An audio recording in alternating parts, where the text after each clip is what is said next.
मिरजमध्ये दुर्गंधीने उघडकेला मृत्यू. रूममध्ये कुजलेल्या अवस्थेत तरुणाचा आढळला मृतदेह.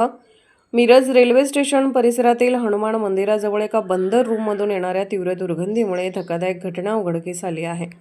संबंधित रूममध्ये एका व्यक्तीचा अत्यंत कुजलेल्या अवस्थेत मृतदेह आढळल्याने परिसरात मोठी खळबळ उडाली. गेल्या काही दिवसांपासून परिसरात असह्य दुर्गंधी येत असल्याने स्थानिक नागरिकांनी तात्काळ गांधी पोलीस स्टेशनला माहिती दिली. यानंतर स्पेशल रेस्क्यू फोर्सच्या आपत्कालीन पथकाला घटनास्थळी बोलावण्यात आले. पथकाने घटनास्थळी पोहोचून दरवाजा उघडताच आतमध्ये संबंधित व्यक्तीचा मृतदेह अत्यंत कुजलेल्या अवस्थेत आढळून आला. मृतदेहावर आळा पडलेल्या होत्या. प्राथमिक अंदाजानुसार मृत्यू सुमारे 5 ते 6 दिवसांपूर्वी झाला असावा अशी माहिती समोर आली आहे. मृत व्यक्तीची ओळख सुनील सैनी, वय अंदाजे 35, मूळ राहणार जयपूर अशी पटली आहे. तो काही काळापासून मिरजमध्ये व्यवसायानिमित्त राहत होता.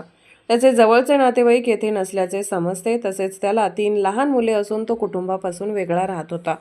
स्थानिकांच्या मदतीने मृतदेहाची ओळख पटवण्यात आली असून स्पेशल रेस्क्यू फोर्सच्या रुग्णवाहिकेतून मृतदेह मिरज शासकीय रुग्णालयात पुढील वैद्यकीय तपासणीसाठी पाठवण्यात आला आहे. या कारवाईत स्पेशल रेस्क्यू फोर्सचे कैलास वडर, सागर जाधव, इर्शाद कवठेकर, महेश गव्हाणे, सदाशिव बेडेकर आणि आकाश कोलप यांनी सहभाग घेतला. दरम्यान अधिक तपास गांधी पोलीस स्टेशनच करत आहेत.